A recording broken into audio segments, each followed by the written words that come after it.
Good morning, good afternoon, and good evening, everyone, and welcome to the Boldness of Presenting with Radical Storytelling, loud and clear, with Yamilette Cano.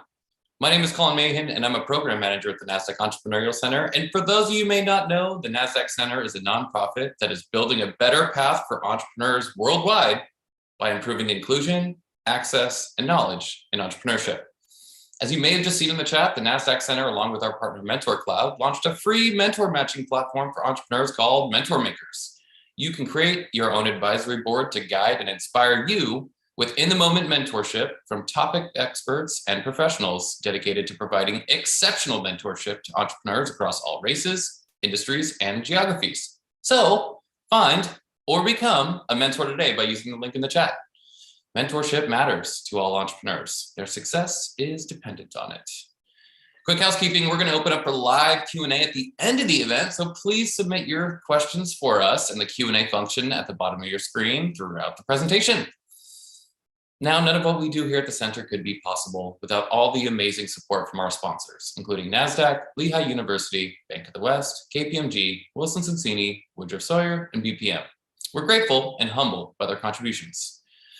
During these still unique times, we're curious on how sentiment is among the entrepreneurs that we're working with. So I'm going to start by launching a quick poll to just let us know how you're feeling today. Are you optimistic? Are you just in survival mode, feeling a little anxiety or fear? We've been measuring this since the beginning of the pandemic and also are hoping that by providing these free education and platforms and programs for you, that the sentiment will increase to the optimism category. But totally understand that there is just some survival mode and anxiety out there. I'm gonna end this poll quickly, share these results, but don't want to delay the awesome content that we have today. So for those of you in the negative feeling sentiment, hopefully our presentation will help alleviate some of those feelings. So without any further delay, please join me in giving a warm welcome in the chat to our special guest, Yamilette Camel. She's the founder of Louder. Yamilette. Hi, Colin. So looking forward to having you. Good luck. Thank you. And you know, Colin, it all started in slow motion. My ribs were so tight. My eyes were focused. My shoulders were back. And my arms were rounded, like holding a beach ball. I was there, ready. But still, a million thoughts were going through my head. I was thinking, what if I fall? What if I'm going too fast? What if I don't remember what to do? But you know, just suddenly everything happened. Instinctively, my back leg just pulled up in retro position, and I was ready. I was thinking, just make sure you go up and not around. I just completed my first pirouette, which is one of ballet's most iconic moves. And I was already thinking right away, how could I complete a second, a third, a fourth, or a fifth pirouette? I was so excited about what just happened and the challenge that I achieved. Funny, isn't it, that when we go through something that is difficult or challenging and we're able to have closure and success, we are already moving forward and ready for the next step. It all started at a sunny day in Mexico City, driving through the bustling streets with my mom. That's part of the story of me as a ballerina. I did it for 20 wonderful years, and it's always going to stay with me. Hi, everyone. My name is Yamilette Cano, and I'm an artist, a ballerina, an entrepreneur, a woman, but a Latin woman that is also trying to push boundaries in my industry. And a lot of people first ask me when they meet me, so how do you pronounce your name? Well, don't worry, it's not difficult. It sounds like an omelet, but with a J sound in the beginning. And I like to call myself the colorful and passionate megaphone. And what is that? Because I just simply like to speak up, tell my truth in a way that always people can communicate with me and we can resonate and create a connection. So that's my story. And today, I want to learn about yours. Thank you for being here with us today and listening to my ideas and my stories. We are going to learn some hacks, tricks, and tips on how to utilize the storytelling to our advantage, to build connections, to inspire people. And also, if you're an entrepreneur and you know you're always pitching your ideas, to make a difference, to stand out, and to be unique with our own natural strengths and uniqueness. So don't worry about it. We will be sharing. The center is very kind to be organizing this event. And I also want to share this information with you. So don't worry about writing it everything down. But there are going to be 3 things we're going to learn today. And hopefully they're useful right away, or if not, in the future for you. What are we going to be doing? Well, first of all, we're going to understand why storytelling is so wonderful. Second, we're going to learn how to create content in the structured way, because storytelling is all about structure. And third, we're also going to learn how to utilize those emotions to create something that I call a S.T.A.R moment. In any moment, if there's a question or you want to stop me, please do so. I know we have the Q&A at the end, but I also like the sessions to be interactive. It's not only about me. It's also about, as I said, you. So how are we going to start? Well, we are going to talk about why storytelling. As you might know now, I started my introduction with a story that is so dear to mine. Because as I said, I was a ballerina for 20 years. And this has made a great impact in my life. The way that I move, but also the way that I like to communicate. And in dancing, we're all about stories. So why stories are so important? Well, first of all, we know, and I'm going to go here in a circle and go down. We know that stories are very important because, first of all, they connect us. Since the beginning of time, we have been connected with stories. You know, remember in the past, our ancestors were gathered around in circles of fire and would pass that information to others through stories. Ladies and gentlemen, I have to say, PowerPoint was only created a few years back, and stories have been created since the beginning of time. So why only rely on PowerPoint and information in bullet points if we know that our brain is wired to connect with stories? Second, I'm going to repeat myself, it creates a connection. Why? Because it has an emotional effect. And third, it allows us to put ourselves on the place of the other person. So it helps us to resonate with our audience. It's kind of, some people say that it's that empathy machine that helps us to put ourselves in the other person's shoes, to understand and see how they react when we're telling them the story. And stories helps us to make the audience a co-author, a co-pilot of what's happening. They react with their micro expressions. They react with their sound, like if we are happy, if we're sad, if we are surprised. So as a speaker, that also helps us to react back and forth with our audience. And then, as I was saying too, I'm going to do it in full so you can see it. And I'm going to go on this side. Is that stories are the best ways for us to communicate as children and as elderly. And in these 2 cases, if we analyze it, is when we are the best at being ourselves. You will ask me, Yamilette, but how? Well, when we are kids and when we are older, we have less consciousness of the social convention, which allows us to be free, to be more vulnerable be more transparent. So that's why when you see a kid, they recount what's happening to them in a storytelling way. And obviously our elders, they love to tell us stories, and we love listening about their background, their history, their experience through stories. So why in adulthood we don't use stories that much? We tend to think that stories are not that powerful in adulthood, that they don't serve us that much.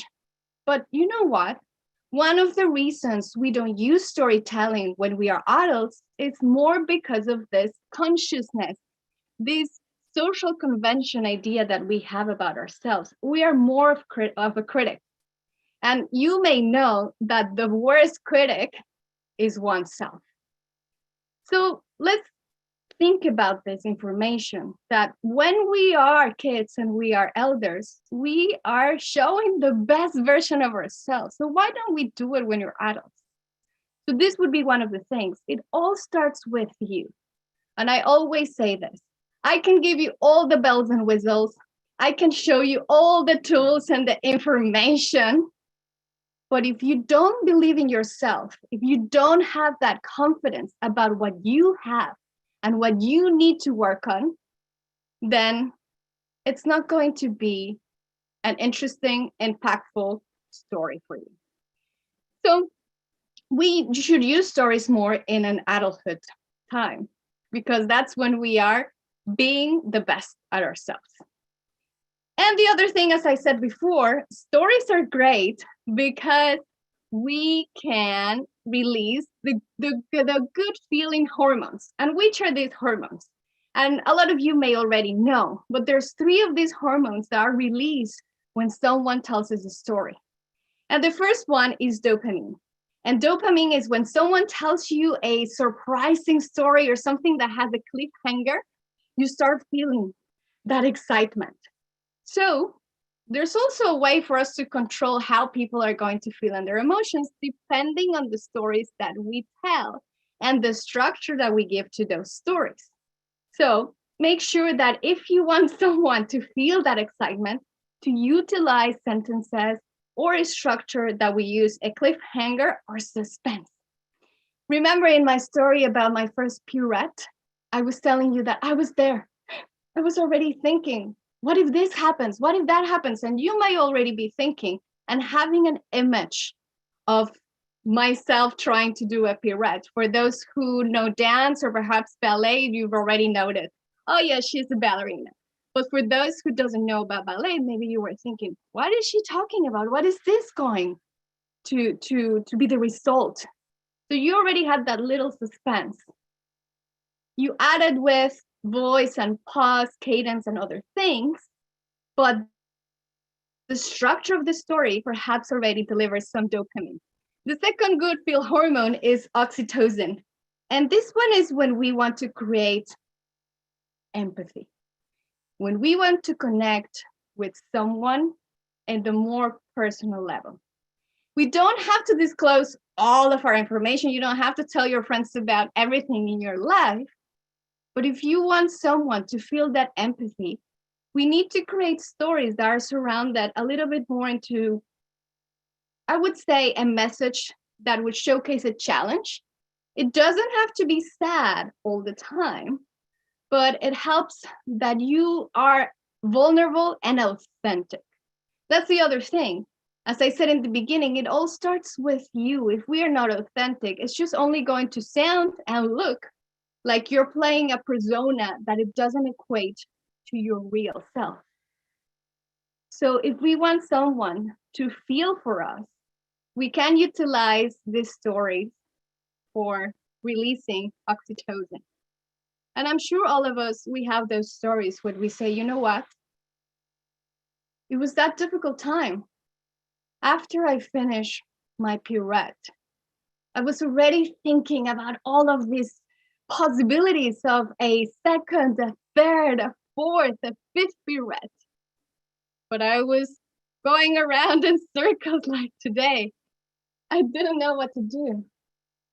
And I practiced and practiced and practiced till my toes were bleeding. I had blisters. And even with all that practice, I didn't make it. It took me around 6 months to complete my second pirouette. So that's as an example of a story that can help you release oxytocin. Because you're feeling, for me, oh my God, she's bleeding, her toes are bleeding, and which is actual effect with ballerinas or any dancer. You know, you have to endure all of this physical constraints. So you can use stories that are not that dramatic. We're all going through a difficult times now. As Colin pulled up with the poll, we're all optimistic, most of us optimistic, but there's still some fear, there's some anxiety. So why don't we share these stories to connect on a different level with people?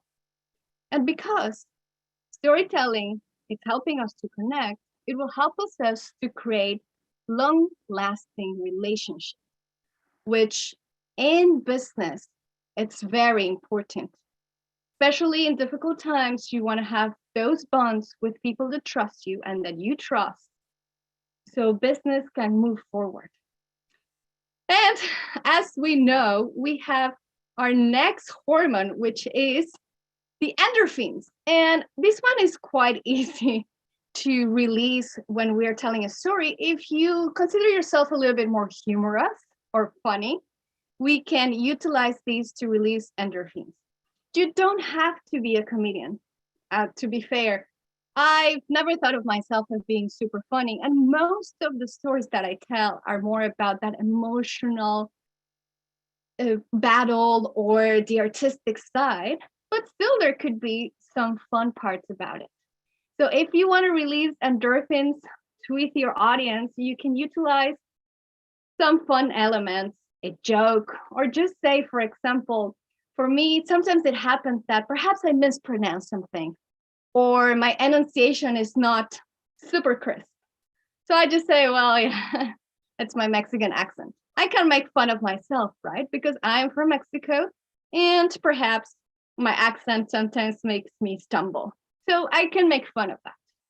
So the easiest way to start utilizing comedy in our stories is first using our own experience. And then you might try to want to wonder and make fun of other situations or other people. But for that, you do need a little bit more practice. So that's why stories are so important. Because first of all, they connect us. Second, they release these very feel-good hormones. And last, because it helps us be understanding of our audience and learn more about them. So you might be asking now, okay, that's great. I want to use stories. Why not? But how do I start? Well, first of all, we need to note that we all have stories to tell because you all have experiences, right? Every day we are living certain things that happen to us. And we might think that they're not important, perhaps they're not relevant. But because they're happening to us, that's why we don't give the right weight to those stories. But if we want to see the potential of those stories, I would suggest for you to start writing a list of those anecdotes or experiences that you know that have a solution at the end or a lesson that helps you or somebody else move forward. So that's the best way to start collecting, let's say, your Netflix of stories. You want to have that discography of stories. And from there, you start choosing and selecting the ones that you feel most comfortable with, and you start developing those stories. You don't have to develop 20 stories at once. I know it will be very daunting. And if you have to do that, I will feel like this, I have to be crying. But you can start with 1 or 2 stories. As I said, for myself, and I'm going to give you, most of the examples are about myself and not because I want that to be the center of attention, is because, as I say, it all starts with you. And if we know ourselves, if we learn about what works for ourselves, then it's easier to transfer that information for others with teams or people that we work with. I always use my ballerina story. This is one of the stories that I'm so comfortable because I danced for 20 years. And even if I forget, let's say, the script, I always have something to say because there were 20 years of experiences around this specific story of ballet. I also have in my top 10 list of stories that I can use is the fact that I'm Mexican. And you know what? Nobody's going to contest that, even of another Mexican, because they all have different experiences and different backgrounds. So you can always create that little cocktail, I like to call it. You put all of your spices and your ingredients together and you shake it the way you want it. So for example, those are the top stories that I like sharing with people when I meet. Another one would be about my name. And that's why I also throw into the equation the fact that my name perhaps could be difficult to pronounce. So I added some story elements to make it a little bit more fun, comparing it with an omelette and saying to people that it sounds like a J but not. So you see already, you might be thinking, I do have this story. So now what happens when you get the stories? Well, you have to give a structure. I'm gonna make this one big. And again, I'm going to transform myself to the other side. So you can see, I like to compare stories with problem solving. And why problem solving? There's a lot of different ways to see and visualize storytelling. And a lot of you may already know, for example, there's Nancy Duarte's over the spark line, which is the modern spark line of reviewing a speech and storytelling, which looks a little bit like a staircase, but horizontal staircase that goes like this, up and down, up and down. We have the Shakespearean way of seeing stories with 1 act, 2 acts, 3 acts, 20 acts, if you want. And there's other ways of looking at the story more so as a wave. But I really like this way of looking at a story as a circle or a loop, that the beginning and the end are connected.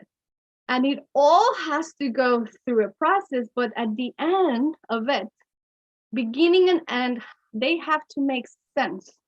If they don't have that connection, then the story doesn't flow and the story has no positive resolution, even though the solution might have been not positive. But as humans, we want to know that at the end of the day, we have a solution, good or bad, but there's something of closure. I told you, remember at the beginning, we want to have that closure to move forward. So when we're thinking about business and to encourage you to think more about using storytelling for business, I'm not only thinking about it as a fairy tale recount, because that's one of the big things that people do ask me.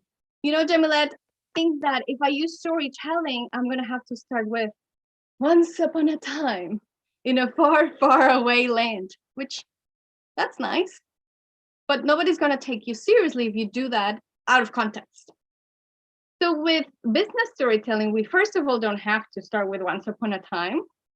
But if we see it as a problem-solving solution, then we will be more open to utilize the structure of storytelling to present our messages. So when we have a problem, what happens? We state that problem, we explore the problem, we have to pull the insights, and then we find a solution. So it's the same thing with this loop. If you say we have a problem and we have that problem has to have a solution at the end, right? So we go full circle. So as you see, we can have the challenge first, which is you or something. It doesn't have to be you, the protagonist. It could be that challenge or problem that you're facing. Something is not right, so we have to change it.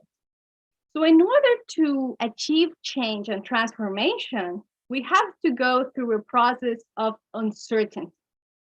If we didn't have that process of crossing the threshold into chaos or uncertainty, we would not have change. So if there's no need for a solution, well, we're not going to push those boundaries.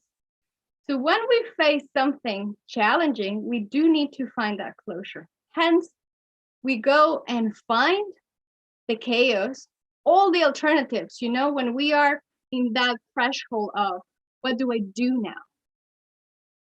What do I have to do? And how am I going to use this for my advantage, the team's advantage, or to create positive change? Well, from all of those trails that you find, which is your search, you have to pick one. And when you pick one, then you understand that, you master it, and you take it back home and you implement.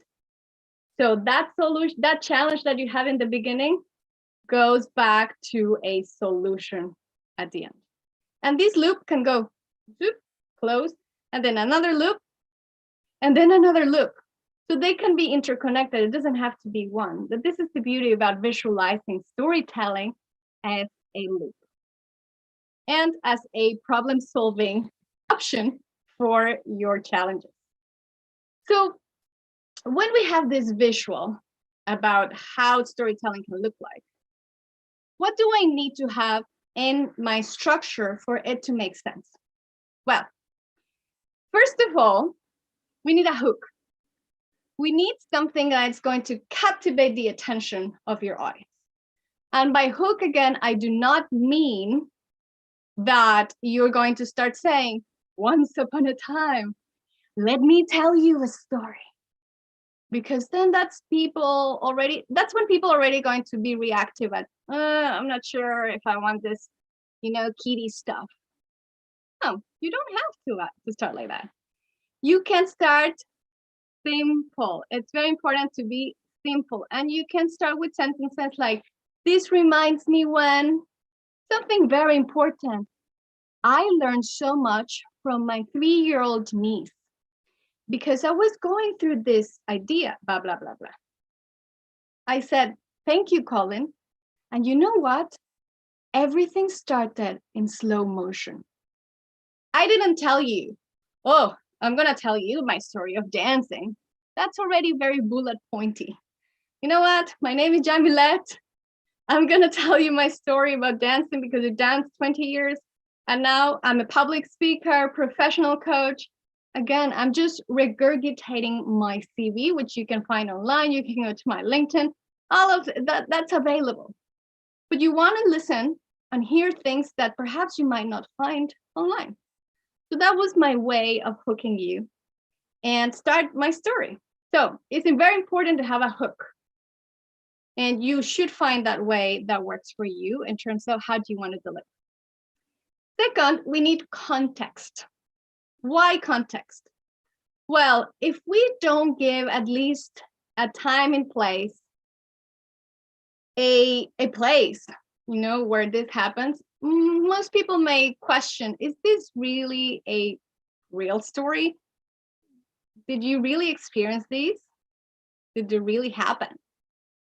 Well, if you give context, this would give better weight to your story and would also help your audience visualize the story better. Remember, we want our audience to be co-authors with ourselves for the story. So how do you make them co-authors? Is by creating a visual image, a mental image of what you're going through. So when I said it all started in Mexico City, for those who have been to Mexico City, you might already be thinking, smelling, or experiencing Mexico City. For those who've never been to Mexico City, maybe you're already thinking, oh, an exotic place far away from home or not very far away from home. So you see, you're already being part of the story because I gave you context. I didn't tell you when, the year, but I could have said in 1980 something. I don't even remember when it was. It was a while ago. But you could say in 1994, or you can say in my early 20s. So you're giving context. Helps your audience develop a better mental visual idea of what's happening. Then what comes next? Okay, I already have a hook. I give them a context. Well, we need to have a challenge. And this challenge is that problem that you want to solve, or that issue that you've been thinking about, or a theory you just want to prove. You have a thesis. And not always, by challenge, I don't mean that it has to be negative. Remember, it could be also an idea that is a positive idea that you have, but you want to prove it. So you have to have a challenge, and this challenge is, again, what's the problem or the opportunity? And the fourth thing would be the conflict. And conflict, again, doesn't have to be negative. Is when you already pinpoint that challenge, what am I going to do about it? This is very simple. Am I going to do something about it, or am I just going to let it go? Do I have 4 paths and I have to choose 1 or 2? Do I need help for this? So what am I going to do about the issue in front of me? And it's very important in the storytelling to not leave aside the struggles or the details about the struggles. Why? Because here is where you can create the empathy level we were talking about, releasing that oxytocin. If I don't tell you how hard it was or how tangled in my head it was for me to do that first pirouette, for those who don't know about dancing, you might think, easy, to just go around in circles. But for those who do know the struggle, they relate. So I'm already missing perhaps half of my audience without talking about those things that were going around my head. So without being over dramatic, you do need to state some kind of the process that you went through with that conflict. And we need a solution. So we're already going that chaos, we have the conflict, we decide what we're going to do about it. Now we're taking it home. We need a solution. This is one of the key elements in storytelling. There's a quote saying that if you have a bad beginning and a bad ending, then you don't have a good story. Why is this? If I don't hook people, then I'm already set up for failure. But if I don't give my audience a solution, then I leave them hanging and thinking for themselves. And this is not because we should not let people get their own solutions or their own ideas. It's because by human nature, we do not like to be feeling the void, the unexpected, right? These past 2 years, we've all been feeling this, what's going to happen? When is this going to be over? So that's what's creating the anxiety.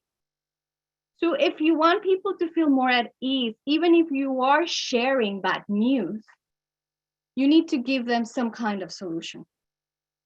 Whether, again, I said it be good or bad, you want them to have closure. We all experience this fear and anxiety when we don't have the closure. So this part is super important. We should not skip it. And then we can share a lesson or not. I must say that perhaps this part, not all the stories need to have it. You don't have to teach a lesson all the time. But if you have a lesson and you want to, it's good to share, this was the solution and I learned, or we learned in the team, we understood that the budgeting challenges were because of ABC. And this moment is where you perhaps want to be a little bit more bullet pointy to conclude and to say what we learned today are 1, 2, 3. You can still close the story without having to be that direct, but leaving people with that feeling of inspiration. So you may or may not have a lesson. If you decide to have a lesson, you can also have something called the action or a call for action. What do you want people to do with what they learn? Do you want them to buy now, all this sales pitch and stuff, give me 20% of the company valuation and I'm going to do this for you. So you can ask for something in the action. But again, it doesn't have to always be there. Not all the stories need this. It's for you to assess with your audience if you need it. And my curveball will be, guess what? All of these things can be changed. This is important to, those questions that I just gave you for the elements of the story are important to be answered in your story when you are structuring it. But you need to be flexible. You need to understand that, as I said, not all stories need all of the elements. They need the certain ones that I mentioned. They do need a beginning and they do need an ending. And we need to showcase the process in some way. But you can start with your ending and then go on and finish with your beginning. You can mix it up. It doesn't always have to be A, B, C, D, E. This is where the fun comes. You can be flexible, you can adapt it, depending on your audience and depending on what you want to achieve.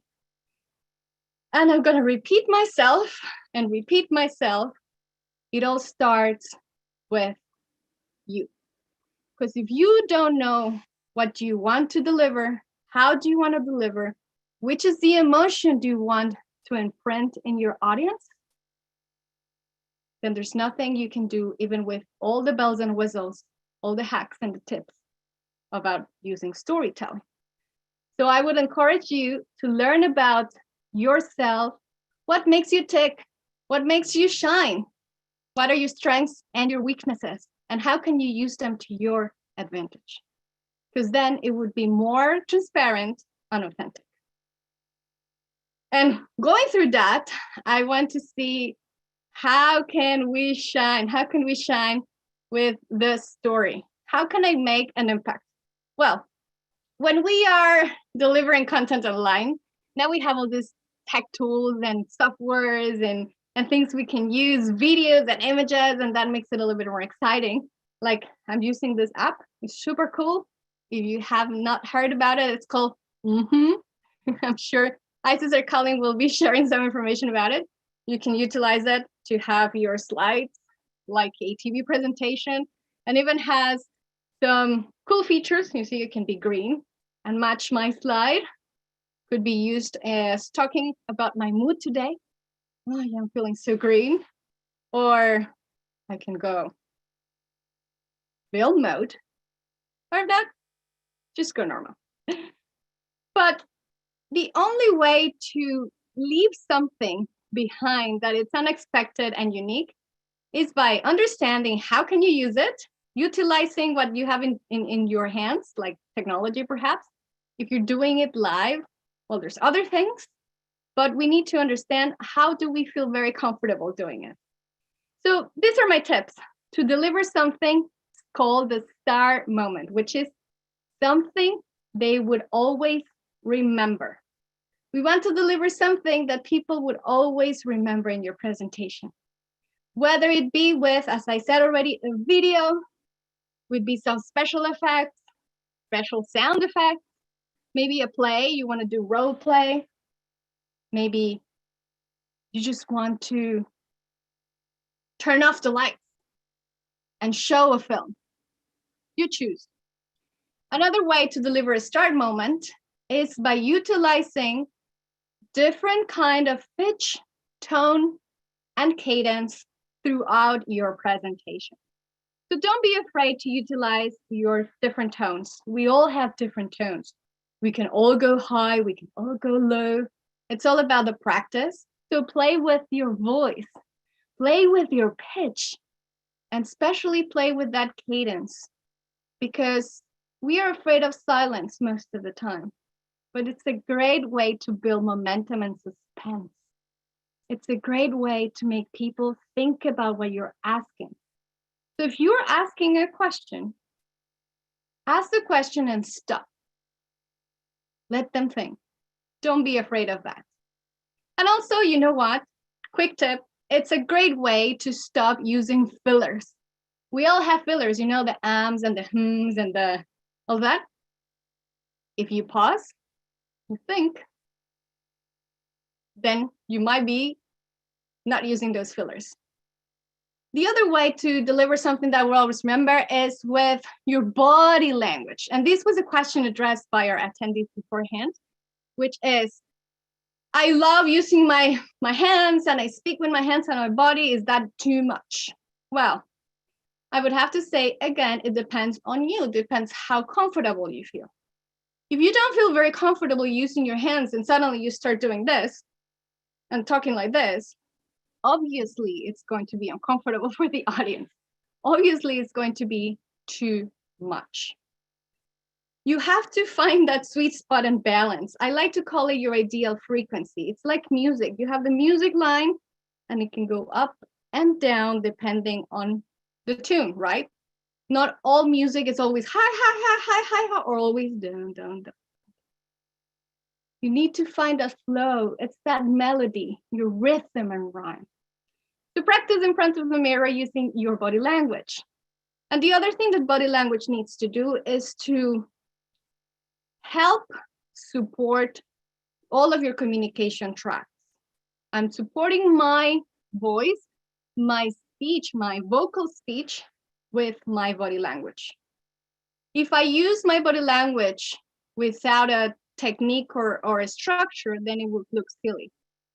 Imagine I say to you today, I'm going to give you 3 tips. You're going to be what? You say 3, you show me 5. See, that doesn't really make sense. So if you're going to say 3 tips, make sure you use your body language accordingly. I'm going to teach you such a great idea. That looks small. Again, you need to equate it to what you're saying. And also you need to move.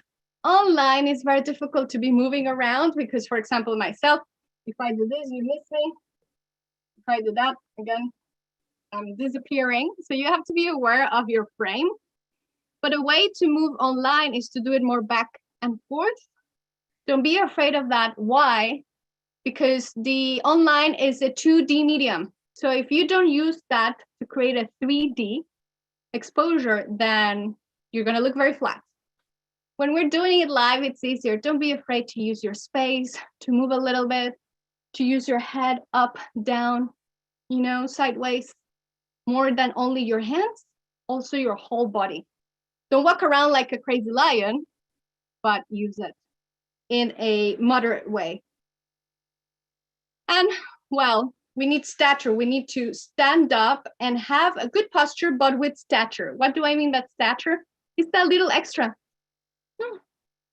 that makes you look so tall. And how do we know we can do this? Well, you need to practice with your breath, your diaphragm, and try to look a little bit taller than you are. I'm standing straight here. I have stature here. I'm standing straight. Stature. Okay? So those are the things that will help you deliver a S.T.A.R moment. And also, to deliver a S.T.A.R moment, you have to give the right emotion. So we're going to go back to what we talk about, those feeling good hormones, endorphin, oxytocin, and you have to understand what do you want people to feel to create a structure according to that. So if you choose dopamine, well, you know that you have to create those cliffhangers. If you choose endorphin, you need to add something funny. So by controlling what do you want people to feel, then your stories are going to be more impactful. So remember that the emotional approach of storytelling is super important, because if you don't make people feel anything, again, you're just delivering bullet points that would increase the stress, the anxiety, the boredom, and the lack of interest from your audience. So now that we know, again, why storytelling is so important, how can we visualize it? And then which elements do we need to have in order for the story to be successful? And how to deliver something meaningful and unique? I'm going to answer the question you might be thinking, or not, but the title of this workshop is being Radical Storytelling. Well, I'm saying, what is radical storytelling? Well, radical storytelling has just one answer, and I'm going to give them to you here. The key word is practice. We all have good stories. I said that in the beginning. We all have great stories, but without an intention, without the emotion, and without the structure, a great story can be just a recount of information. Having a good story is not enough. Practicing storytelling and practicing good intentions, practicing using the emotions to our advantage, practicing creating good structures is what makes radical storytelling possible. So it's one step forward than just having it, but it's utilizing it to create an effect, to inspire, and perhaps move mountains. So you need all these elements if you want to call yourself a radical storyteller. Those that really practice using all of the elements of storytelling in your life. And that's simple. Really is as simple as that. So what will be my conclusion? Well, my conclusion would be, again, as I was saying, that you need to find yourself. What are your strengths? What are those weaknesses that we want to pass? How can I feel better with my confidence being high and utilizing the structure that you learned today? And how can I surprise people by using a S.T.A.R moment with my storytelling structure? Well, it's all in the end. It's all in the way that we use it. It's all how confident we feel. Because life is always going to leave scars. We're going always to have those falls. And from time to time, perhaps break one toe or the other. But that doesn't mean that this is the end for us or that we should not even try it. The opposite. All of those scars, all of those challenges and fall, there are more opportunities for us to live a more meaningful life. And these are building blocks. These are steps and part of our journey. If your point shoes, there's a say, if your point shoes are neat and clean and perfect, that means that perhaps you haven't had the confidence to be properly communicating, be open with motion, emotion, and impact, be vulnerable, be expressive, and be emotional. And with all of the falls, for every one of those falls, my broken toes, each of the nails that they have to pull out, the essential has always to go back again and understand the process, to give a smile, to breathe and take the time to express that artsy personality, that idea and that creativity. Because life is like a dance, life is like ballet. It is not easy. Sometimes it may be too hard, but it never stops to be beautiful. So I want to thank you and hope that you had a good time. That's it for me. You will get all this information again with all my contacts. What I was sharing with you, I'm so proud to, again, share. It's a subtract of my book with 23 other wonderful women that share their stories about resilience and transformation at substance. You can, if you like, just go and grab it in Amazon. It's there for you to read. You learn a lot from all the stories and how people share their own stories in a storytelling structure. And I want to thank you again. Remember, it all starts with you and the way that you want the world to see your idea. Thank you. Love it. Yamilette, thank you so much. Amazing presentation. Hopefully everyone's presentations just got 10x better. Before we jump into Q&A, because I know we have a lot of great questions and we'll try to get to them all, I'm going to put up a quick poll. So last month, you asked us for marketing and presentation. Now we're hosting it. Now, what do you want to hear in the next couple months? So just give us a shout out in that poll and we'll use this information to help you overcome your challenges. All righty, I'm gonna end that poll, share those quick results. Looks like marketing's still there, so we'll continue to do that, but the big scattering. Okay, Yamilette, let's jump right into it. A recent case study found that the average human attention span has fallen from 12 seconds to 8 seconds. How do you keep someone's attention and make sure your story is not boring? Do you use hand gestures or facial expressions to keep their attention? All of the above. As I just said, use all of those strengths to your advantage. If, again, you're not such at ease by using your body language, just try small. Start with small things. You don't have to overdo it, because if you do overdo it, people are going to know. They're going to know that you're not being authentic. If you've never seen me move and then suddenly, again, as I said, I start doing all these funny things, you're going to be like, what happened? What did she drink? I want one of those. So practice in front of the mirror. Remember, the key word is practice. Don't be afraid. Ask your friends for feedback. It's very important to know that feedback, because we all have two parts of the coin, right? We have our own vision and our own idea of ourselves.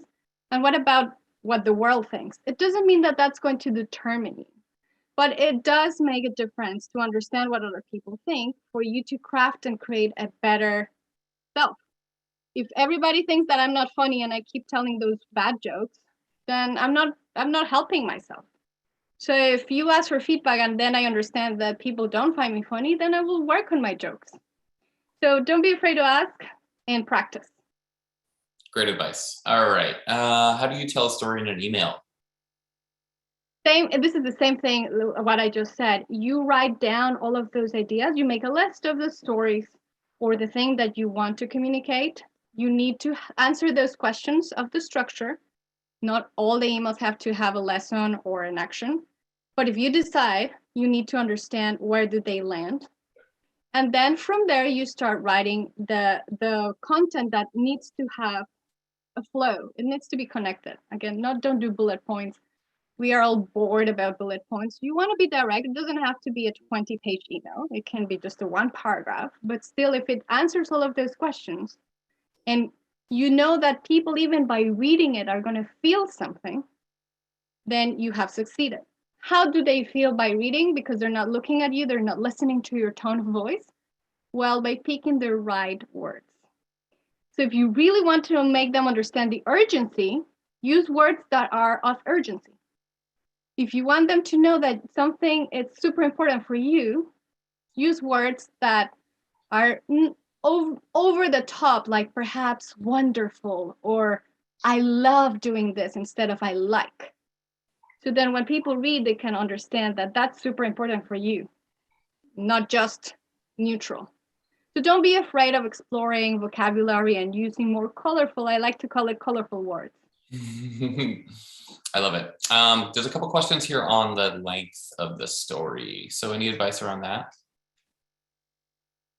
Again, I will go back to your audience. How attentive is your audience going to be, and what do they really need to know? If you know that perhaps you're talking to your boss or the senior management, or you're pitching, you perhaps want to include a little bit more detail than the general, because your detail is going to help you get that yes. If you're talking to general public, maybe they don't want to know those details.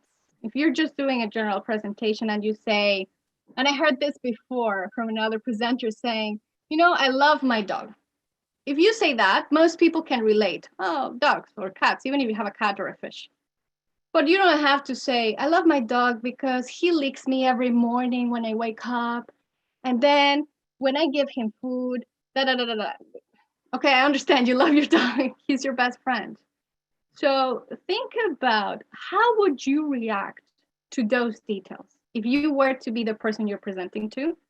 And then start deleting those extra things that you may not need, or start adding accordingly. If you're pitching and when you tell the pitch to yourself and it doesn't make sense, maybe you need more details. That's great advice. All right, we're almost at time, but I'm trying to get to as many of these as possible. As somebody who speaks to customers in both Spanish and English, is the approach to storytelling used the same way in different languages? Yes, yes. It will be more again and the choices of words. If in Spanish, some words make more sense than in English, don't try to translate if you're fluent in both languages. If not, ask someone perhaps that is local to give you some insight for the things that really resonate. And also language is changing so much. There's so many words now that I didn't know, woke and clutch, and you just have to ask people that it's their mother tongue. Yeah, I'm still not up to speed, and I live in the Yeah. States. Let's see. What you wear matter when you're telling a story? /pitching. Yes, everything. As I said, it's a whole package. And my analogy is always a book. If you see a book, how do you decide if you, or a cake, how do you decide if you're going to buy it or not? First of all, it's by the cover. Unfortunately, we do still have this thing with our society that we judge people by their cover. You don't have to be uber fancy. Again, it has to resonate with who you are and your personality. But it has to show that you made an effort.